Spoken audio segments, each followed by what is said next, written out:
तो हम लोगों ने पढ़ा कि कॉन्टैक्ट और नॉन कॉन्टैक्ट 2 तरह के फ़ोर्सेज़ होते हैं, जिसमें से एक फ़ोर्स को हम लोग मस्कुलर फ़ोर्स के नाम से जानते हैं, कॉन्टैक्ट फ़ोर्स का एक टाइप।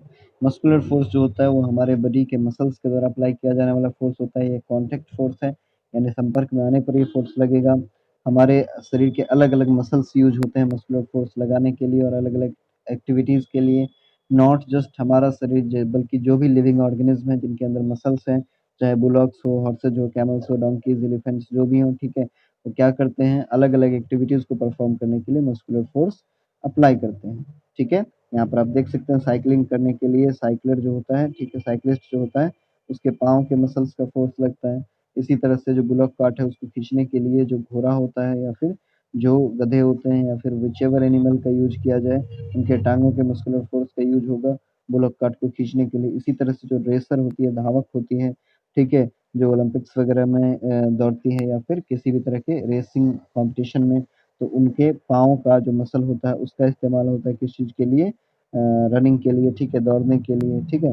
तो ये मस्कुलर फ़ोर्स का अप्लाई करना हुआ। इसी तरह कैमल जो होता है वो अपने पाँव के मस्कुलर फ़ोर्स का इस्तेमाल करता है किस चीज़ के लिए किसी भी कार्ट वगैरह को खींचने के लिए, ओके? हुँ। नाउ अब बात करेंगे बच्चे हम लोग force of friction. Second type of contact force जो होता है उसको हम लोग फ्रिक्शनल फ़ोर्स बोलते हैं। In other words the force of friction. Force of friction क्या होता है? Is the force which opposes the motion of an object over a surface. किसी एक सरफेस के ऊपर जो किसी दूसरे ऑब्जेक्ट का मोशन है ना, उस मोशन को जो अपोज़ करे, ऐसे फ़ोर्स को हम लोग बोलते हैं बच्चे फ़ोर्स ऑफ फ्रिक्शन। समझे इसको एग्ज़ाम्पल से बेहतर समझ में आएगा। देखो, जब एक बॉल रोल रोल कर रहा होता है ग्राउंड के ऊपर gradually slows down and comes to rest due to force of friction. जब आप किसी गेंद को किसी सरफेस के ऊपर फेंकते हो, तो थोड़ा दूर तक चलने के बाद वो रुक जाता है, ठीक है? थोड़ा दूर तक चलने के बाद वो रुक जाता है, धीरे-धीरे करते हुए स्पीड कम होता है, फिर रुक जाता है। क्यों होता है ऐसा? जब आप साइकिल चलाते हो, तो जब पैडल मारना बंद कर देते हो, फ़ोर्स लगाना बंद कर देते हो, तो थोड़ा दूर खुद ब खुद साइकिल चलता है और उसके बाद जाकर के रुक जाता है। ऐसा क्यों होता है? ऐसा होता है बच्चे फ़ोर्स ऑफ फ्रिक्शन के कारण। क्योंकि जिस किसी भी सरफेस के ऊपर कोई भी दूसरा चीज़ मोशन में आता है, तो वो सरफेस क्या करता है, पहले चीज़ के मोशन को अपोज़ करता है, उसके अपोज़िट एक फ़ोर्स लगाता है। तो नॉर्मल फ़ोर्स जिस डायरेक्शन में लगेगा ना किसी भी सरफेस के ऊपर, तो उसके अपोज़िट एक फ़ोर्स लगेगा उस सरफेस के ऊपर व्हिच मीन्स अगर आप ग्राउंड पर चलते हो ना, तो ग्राउंड जो है, अर्थ जो है, वो आपके ऊपर भी फ़ोर्स लगा रहा है, ठीक है? तो जो अर्थ का सरफेस है, आप चल रहे हो किसी नॉर्थ डायरेक्शन में, तो अर्थ का सरफेस आपके ऊपर साउथ के डायरेक्शन में फ़ोर्स लगाएगा, ठीक है? आपको साउथ की तरफ खींचेगा, ओके? हाँ, वो अलग बात है कि आपका फ़ोर्स ज़्यादा होगा, तो आप आगे बढ़ते रहोगे, लेकिन जहाँ आपका फ़ोर्स कम हुआ, वहाँ पर आप बढ़ नहीं पाओगे, ठीक है? जहाँ पर आपका मस्कुलर फ़ोर्स कम पड़ गया, वहाँ पर फ्रिक्शनल फ़ोर्स आपको रोक देगा। इसी प्रकार से किसी गेंद को हम लोग फेंकते हैं सरफेस के ऊपर, तो थोड़ा दूर तक जाने के बाद उसके बाद धीरे-धीरे करके रुक जाता है, क्यों? जब तक उसके अंदर फ़ोर्स का इम्पैक्ट मौजूद है तब तक वो मोशन में रहेगा, लेकिन जैसे ही उस पर फ़ोर्स का असर खत्म हुआ तो फ्रिक्शनल फ़ोर्स उसको अपोज़िट डायरेक्शन में लगता है, जिस कारण क्या हो जाता है, फ्रिक्शनल फ़ोर्स उसको रोक देता है और वो रेस्ट में आ जाता है, ठीक है? तो ये होता है बच्चे फ़ोर्स ऑफ फ्रिक्शन, जो हमेशा क्या लगता है, नॉर्मल डायरेक्शन ऑफ जो फ़ोर्स होता है उसके अपोज़िट डायरेक्शन में लगता है। Now will discuss about the non contact forces. जिसमें पहला फ़ोर्स जो है बच्चे मैग्नेटिक फ़ोर्स, जो कॉन्टैक्ट में संपर्क में आए बिना जो फ़ोर्स लग जाए, ठीक है? उसको नॉन कॉन्टैक्ट फ़ोर्स बोलते हैं। मैग्नेटिक फ़ोर्स एक नॉन कॉन्टैक्ट फ़ोर्स ही है।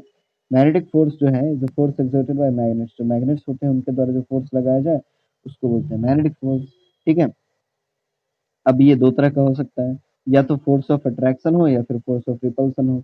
यानी जो मैग्नेट्स होते हैं ना, 2 मैग्नेट या फिर 1 मैग्नेट या फिर और दूसरा मैग्नेटिक कंपोनेंट, तो जो ये दोनों क्या कर सकते हैं, एक-दूसरे को या तो अपनी तरफ खींचे एक-दूसरे की तरफ या फिर क्या कर सकते हैं, एक-दूसरे को दूर धकेलें, ठीक है? एक-दूसरे को दूर-दूर भगाएँ या फिर हो सकता है दोनों एक-दूसरे को करीब-करीब बुलाएँ। तो ये 2 तरह का फ़ोर्स हो सकता है मैग्नेटिक फ़ोर्स। एक तो हो सकता है क्या, एक हो सकता है फ़ोर्स ऑफ अट्रैक्शन, दूसरा हो सकता है फ़ोर्स ऑफ रिपल्शन, ठीक है? और ये डिपेंड करता है किस चीज़ के ऊपर, मैग्नेट के south north, north south pole पर। होता क्या है, तो हर एक मैग्नेट में 2 पोल होता है, एक साउथ पोल, एक नॉर्थ पोल। तो अगर क्या होगा, मैग्नेट का 1 मैग्नेट, 2 मैग्नेट, दोनों मैग्नेट को रखें एक साथ और मैग्नेट का एक मैग्नेट का नॉर्थ पोल की तरफ दूसरे मैग्नेट का साउथ पोल को रखेंगे, तो दोनों एक-दूसरे को क्या करेगा, अट्रैक्ट करेगा, खींचेगा। तो वहाँ पर क्या लगेगा, कौन-सा मैग्नेटिक फ़ोर्स लगेगा, फ़ोर्स ऑफ अट्रैक्शन। लेकिन अगर हम लोग क्या करेंगे, एक मैग्नेट का नॉर्थ पोल और दूसरे भी मैग्नेट का नॉर्थ पोल या फिर एक मैग्नेट का साउथ पोल और दूसरे का भी साउथ पोल एक दूसरे के पास-पास रखें, तो दोनों एक दूसरे को दूर भगाएगा, दोनों एक दूसरे को रिपेल करेगा, वहाँ पर लगेगा फोर्स ऑफ रिपल्शन, ठीक है? Now force exerted by a magnet on a piece of iron और स्टील, यहाँ पर आप देख सकते हैं एक एग्जांपल है, जो आयरन होता है, लोहा होता है या स्टील का टुकड़ा होता है, उसके ऊपर जो मैग्नेट है, जो फोर्स लगाता है, वो क्या होता है बच्चे? मैग्नेटिक फोर्स होता है। इसके बारे में इन डेप्थ हम लोग पढ़ेंगे इन क्लास 10th कैसे ये फंक्शन करता है। नाउ अगला जो नॉन कॉन्टैक्ट फोर्स आता है वो इलेक्ट्रोस्टैटिक फोर्स आता है। ये क्या होता है? इलेक्ट्रोस्टैटिक फोर्स ऐसा फोर्स होता है जो एक चार्ज्ड बॉडी के द्वारा, ऐसा बॉडी जिसके ऊपर इलेक्ट्रॉन्स हो, जो चार्ज्ड हो, ठीक है? उसके द्वारा दूसरे बॉडी के ऊपर, जो दूसरे या तो चार्ज्ड बॉडी या फिर दूसरे अनचार्ज्ड बॉडी के ऊपर फोर्स लगाना कहलाता है इलेक्ट्रोस्टैटिक फोर्स। यानी इलेक्ट्रोस्टैटिक फोर्स को डिफाइन करना हो तो क्या कहेंगे? It is the force exerted by a charged body on the other charged body और अनचार्ज्ड बॉडी। एक चार्ज्ड बॉडी के द्वारा, एक चार्ज्ड सामान के द्वारा, चार्ज्ड ऑब्जेक्ट के द्वारा दूसरे चार्ज्ड ऑब्जेक्ट या फिर अनचार्ज्ड ऑब्जेक्ट, दोनों में से कोई भी हो सकता है, के ऊपर लगाए जाने वाला फोर्स को हम लोग कहते हैं इलेक्ट्रोस्टैटिक फोर्स, ठीक है? जैसे एग्जांपल के तौर पर plastic straw charged bye rubbing with paper attracts a suspended plastic straw, ठीक है? देखो एक प्लास्टिक का स्ट्रॉ जो होता है, ठीक है? इसको अगर हम लोग पेपर के साथ क्या करें? रब कर लें, अच्छे से पेपर के साथ इसको रब कर लें, ठीक है? यहाँ देखो ये है हम लोग का प्लास्टिक स्ट्रॉ, इसको हम लोग क्या करेंगे? अच्छे से पेपर के साथ रब कर लेंगे, ठीक है? अच्छे से पेपर के साथ रब कर लेंगे और एक प्लास्टिक स्ट्रॉ को टाँग देंगे, यहाँ पर टाँग दिए हैं प्लास्टिक स्ट्रॉ और एक प्लास्टिक स्ट्रॉ को पेपर के साथ रब कर लिए। अब क्या करेंगे? इस रब किए हुए प्लास्टिक स्ट्रॉ को हम लोग क्या करेंगे? सस्पेंडेड प्लास्टिक स्ट्रॉ जो है उसके पास ले जाएँगे, तो हम लोग क्या देखेंगे? ठीक है? हाँ, क्या देखेंगे? जो प्लास्टिक स्ट्रॉ चार्ज्ड है, ठीक है? Bye rubbing with paper attracts the suspended plastic straw.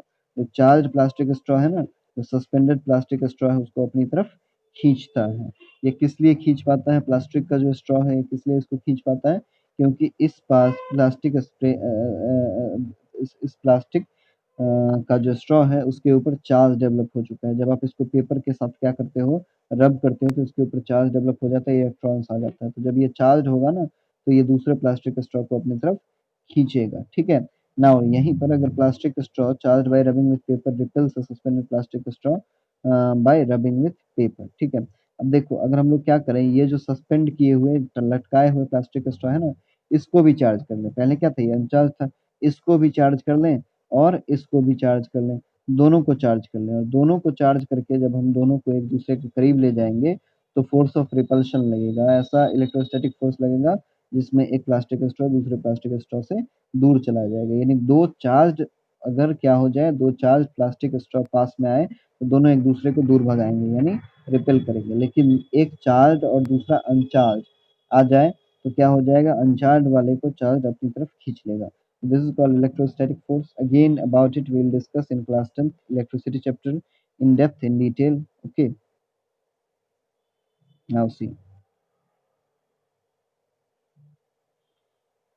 अब बारी आता है अगले नॉन कॉन्टैक्ट फोर्स का और ये है बच्चे ग्रेविटेशनल फोर्स। ग्रेविटेशनल फोर्स जो है ऐसा फोर्स है जो कि अर्थ के द्वारा जितने भी ऑब्जेक्ट्स हैं ना अर्थ के ऊपर, उनके ऊपर लगाया जाता है। और साथ ही साथ ग्रेविटेशनल फोर्स किसी भी दूसरे प्लैनेट या किसी भी दूसरे सेलेस्टियल बॉडी के द्वारा किसी भी दूसरे चीज़ इस यूनिवर्स में है उसके ऊपर लगाए जाने वाला फोर्स को हम लोग ग्रेविटेशनल फोर्स कहते हैं। ये और अर्थ के द्वारा जो ग्रेविटेशनल फोर्स लगाया जाता है उसका एक छोटा सा नाम है, उसको हम लोग कहते हैं ग्रेविटी। जो अर्थ के द्वारा ग्रेविटेशनल फोर्स लगाया जाता है that is different name, that is what we call gravity. अब होता क्या है? होता यूं है कि जैसे एग्जांपल के तौर पर देख लो, समझ में आ जाएगा। जो भी ग्रेविटेशनल फोर्स होता है ना वो क्या करता है? अर्थ का ग्रेविटी हर एक चीज को अपनी तरफ, अपने सेंटर की ओर, अर्थ के सेंटर की ओर खींचता है। तो जैसे एक कॉइन है, सिक्का है, ठीक है? उसको उछालते हो तो ज़मीन पर आ जाता है। पेन है, उसको ऊपर की ओर फेंकोगे तो क्या हो जाएगा? ज़मीन की ओर आ जाएगा।